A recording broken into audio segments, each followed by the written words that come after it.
What's next for you, man? When are you competing? What's up guys and welcome. You are watching Fazi Fitness. So guys, channel membership is now live. Link is in the description and the first comment. Do check it out.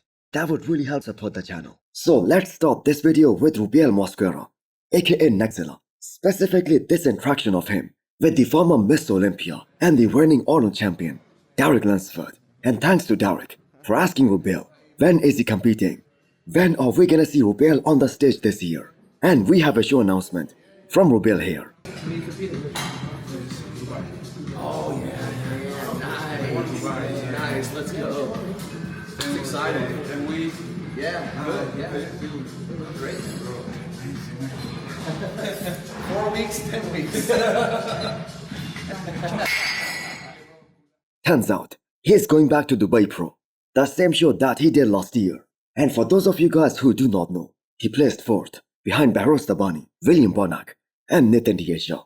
So that makes Rubiel about 10 weeks out of his first show of this year. Now I think he's gonna commit to this one because the stakes are very high, especially in terms of the prize money at that show. Now I do not think he can beat a much more complete and probably one of the most thriving man in the men's open bodybuilding right now, and the defending champion of that show, Behrouz Tabani.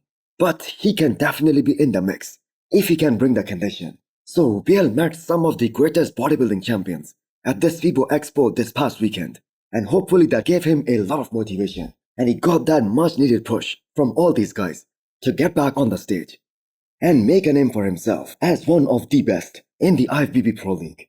So with Sazan Hirati, Nitin Diasha, and Behrouz Tabani, all three confirmed for this year's Dubai Pro, Rubiel needs to lock it down for the next 10 weeks or so and just focus on getting shredded and bring absolutely pale look the next time he steps on stage. Now the reason I'm saying that is because the man has already got all the muscle on his frame already. He doesn't need to get any bigger or any more muscular. He just needs to focus on getting peeled and bringing that next level of conditioning. And honestly, we do not expect him to reach the level of conditioning that Behrouz Tabani or Sazan brings. He just needs to beat his Pro look from back in 2023 when he made his pro debut.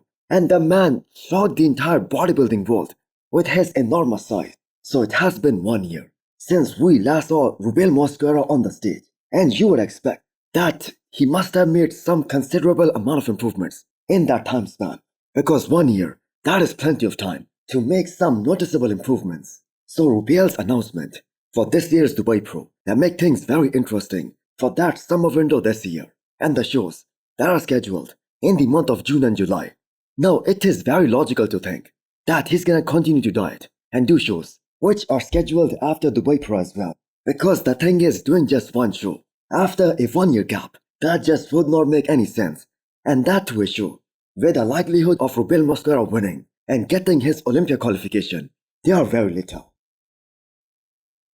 The fact that Ramon Dino looking so damn thick and also very lean at the same time, with his off-season touching to 170 pounds, that right there, that is his biggest problem. He stays super ripped throughout the year, and when it's time to get ready for the competition, for the stage, he's just forced to lose a lot of hard-earned muscle and so much of his wow factor that he gained during the off-season just to make that classic physique weight cutoff.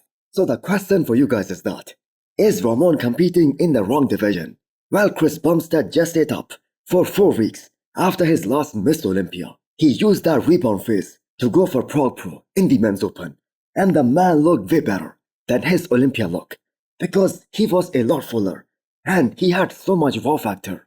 Now we aren't suggesting that Ramon switches over to the men's open, but he should definitely do an open show the same way Cbum did, host Olympia last year, and just see how he stacks up against the bigger boys in the men's open. Now he will 100% beat his classic physique stage look because he can come in a lot fuller, a lot rounder, as he will be allowed to weigh more. He can be 10, even 15 pounds heavier, and that will make one hell of a difference in his overall physique and also in his overall flow. So Ramon has been absolutely smashing those weights in the gym during this off season, and his body clearly wants to grow. He's very complete head to toe, but he doesn't have the best X-frame or very enhanced V-taper in classic physique, and that is why he has to rely on his density and his muscle maturity to beat a guy like Mike Sommerfeld, who's a guy who not only have extreme proportions, but he also had that density and the muscle maturity, especially after that transformation that he did last year. So this will be Ramon's 5th consecutive Miss Olympia this year. And he has to make this one count, because there is no returning champion this time. There is no Cbum now. And with Ramon Dino skipping the Arnold this year, it's absolutely logical to think that he's gonna be very fresh. And he's gonna be so much better than his entire 2024 season. But considering his current weight and his conditioning, do you guys agree that Ramon should perhaps do an open bodybuilding show just to see how he's gonna compare in a bigger division with the big boys? Guys, we have a limited time offer. If you buy any flavor of Bloodshot, you are gonna get a free Dying Breed t-shirt. The discount code is on the screen right now, and use the code Fazi10 to get 10% extra discount. Next up, we have an update from Urs Kalecinski, who had the privilege of training with Chris Bumstead. And this was the very first time in all those years when these guys were competing against each other that Chris himself could not train at all. And he was the one who was pushing Urs to his absolute limits. And he put Urs through a brutal arm workout session. So how insane was that workout? Well, he made Urs sweat with 15-pound dumbbells with those super slow negatives. He quit. Yeah. I didn't say stop. Bro, I didn't want to end up like this gym fails, you know? You're not gonna fail. You're gonna hurt yourself like that.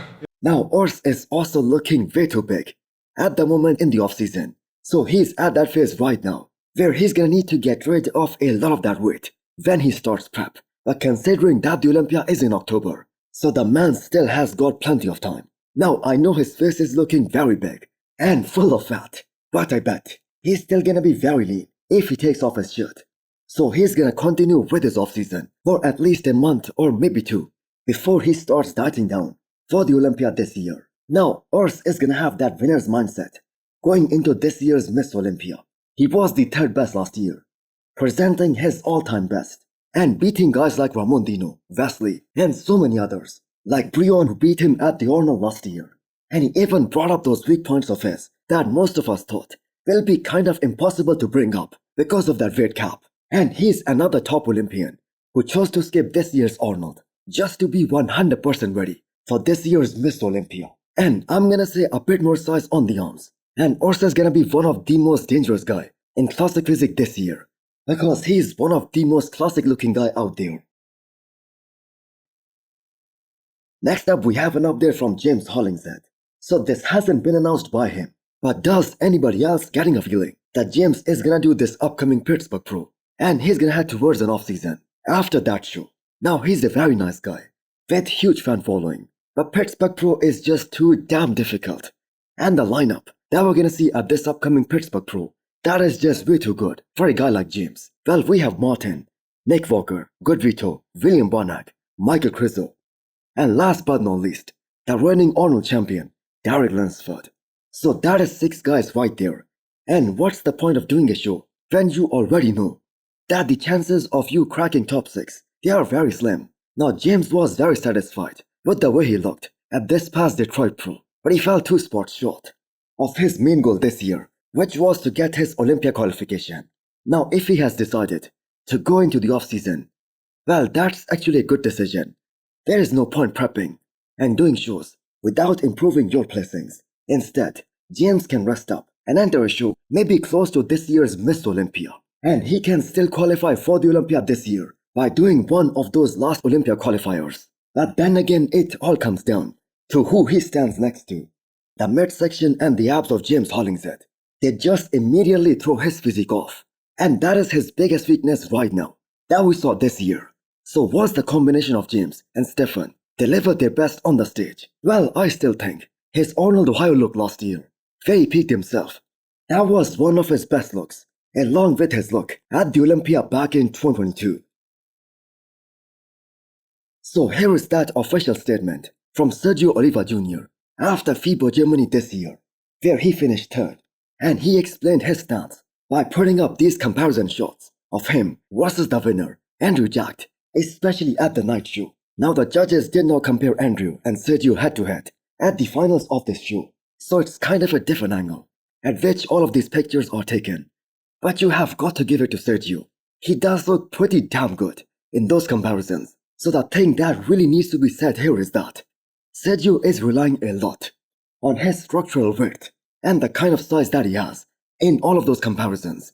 Muscularity-wise, he isn't even close to the level of Andrew Jacked or even Sazan. And let's just not forget that this wasn't the best of Andrew, and never at any point throughout this show was Sergio a contender for even second place. But he never said he is going out there to win this show. He went on the record and said before this show that his chest and his back, they both need a lot of work if he wants to hang out with those big boys. Now I'm sure him and Stefan, they know what they're doing, and him not jumping into this year's Pittsburgh Pro or the New York Pro, that is 100% the right call. He just cannot build up that chest and the density in his back in just another 4 to 6 weeks only. He needs another long off season in order to do that. So do you guys see Sergio qualifying for the Olympia this year? Well, only if he enters the show with no top 10 Olympian in there, and even then, it's gonna be a battle. So the 10th place guy at the Olympia last year, that was Akeem Williams. And Sergio just isn't beating a guy like Akeem, especially the way Akeem has been showing up in the past 1.5 years. So hit the thumbs up button if you liked the video, and smash the subscribe button if you wanna come back for more. Thanks for watching.